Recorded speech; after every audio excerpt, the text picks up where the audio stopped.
मत्ती की इंजील 22वां बाब जो 46 आयात पर मुश्तमिल है।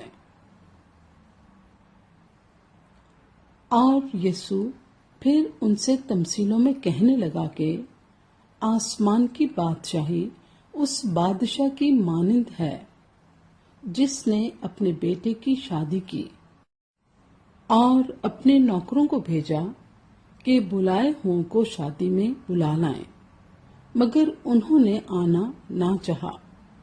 फिर उसने और नौकरों को ये कहकर भेजा कि बुलाए हुओं से कहो कि देखो, मैंने ज़ियाफत तैयार कर ली है, मेरे बैल और मोटे मोटे जानवर ज़िबा हो चुके हैं और सब कुछ तैयार है, शादी में आओ।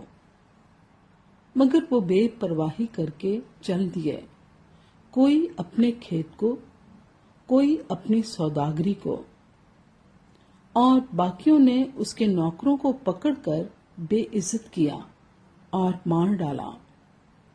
बादशाह गजबनाक हुआ और उसने अपना लश्कर भेजकर उन खूनियों को हलाक कर दिया और उनका शहर जला दिया। तब उसने अपने नौकरों से कहा कि शादी की ज़ियाफत तो तैयार है, मगर बुलाए हुए लायक ना थे। बस रास्तों के नाकों पर जाओ और जितने तुम्हें मिले शादी में बुला लाओ। और वो नौकर बाहर रास्तों पर जाकर जो उन्हें मिले, क्या बुरे क्या भले, सबको जमा कर लाए, और शादी की महफिल मेहमानों से भर गई।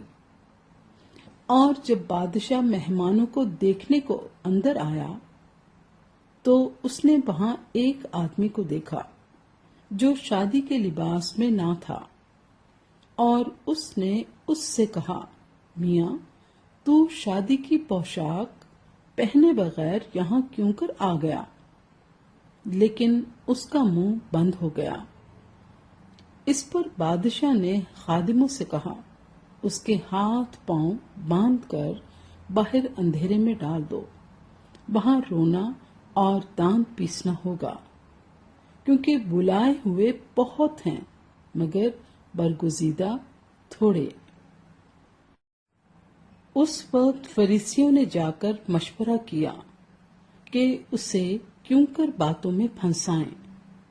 बस उन्होंने अपने शागिर्दों को हेरोदियों के साथ उसके पास भेजा और उन्होंने कहा, ऐ उस्ताद, हम जानते हैं कि तू सच्चा है और सच्चाई से खुदा की राह की तालीम देता है और किसी की परवाह नहीं करता, क्योंकि तू किसी आदमी का तरफदार नहीं। बस हमें बता, तू क्या समझता है, कैसर को जजिया देना रवा है या नहीं? यीशु ने उनकी शरारत जानकर कहा, ऐ रयाकारो, मुझे क्यों आजमाते हो? जजिये का सिक्का मुझे दिखाओ। वो 1 दिनार उसके पास लाए।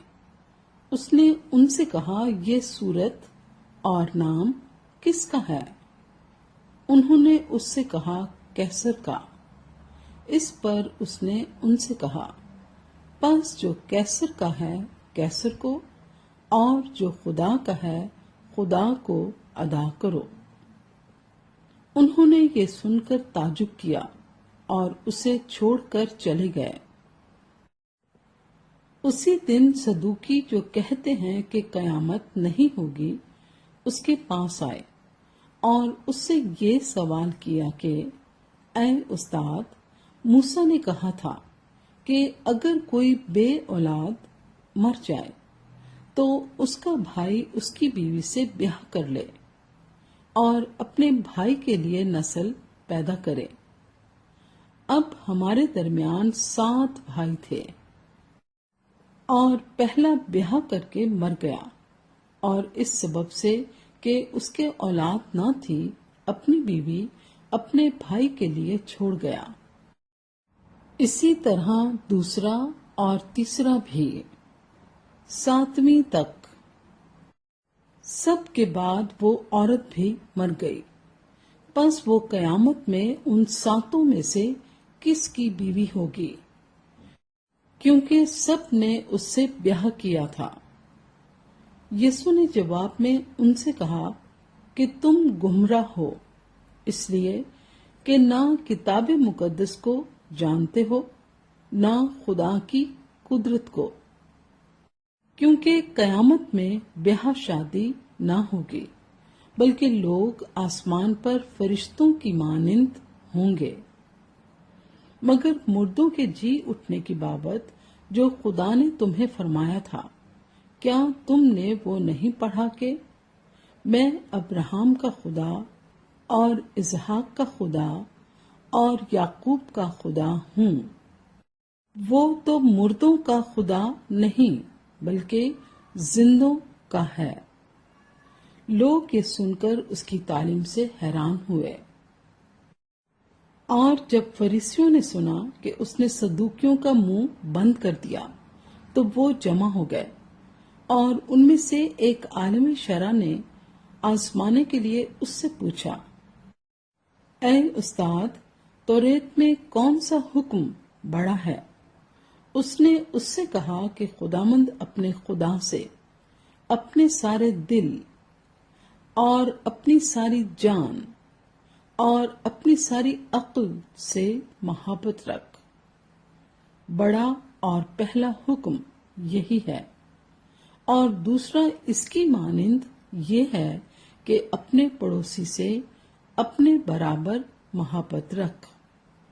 انہی 2 حکموں پر تمام توریت اور انبیاء کے صحیفوں کا مدار ہے۔ اور جب فریسی جمع ہوئے تو یسوع نے ان سے یہ پوچھا کہ تم مسیح کے حق میں کیا سمجھتے ہو؟ وہ کس کا بیٹا ہے؟ انہوں نے اس سے کہا، داؤد کا۔ اس نے ان سے کہا، پس داؤد روح کی ہدایت سے کیوں کر اسے خداوند کہتا ہے کہ خداوند نے میرے خداوند سے کہا، میری داہنی طرف بیٹھ، جب تک میں تیرے دشمنوں کو تیرے پاؤں کے نیچے نہ کر دوں۔ پس جب داؤد اس کو خداوند کہتا ہے تو وہ اس کا بیٹا کیوں کر ٹھہرا؟ اور کوئی اس کے جواب میں ایک حرف نہ کہہ سکا، اور نہ اس دن سے پھر کسی نے اس سے سوال کرنے کی جرت کی۔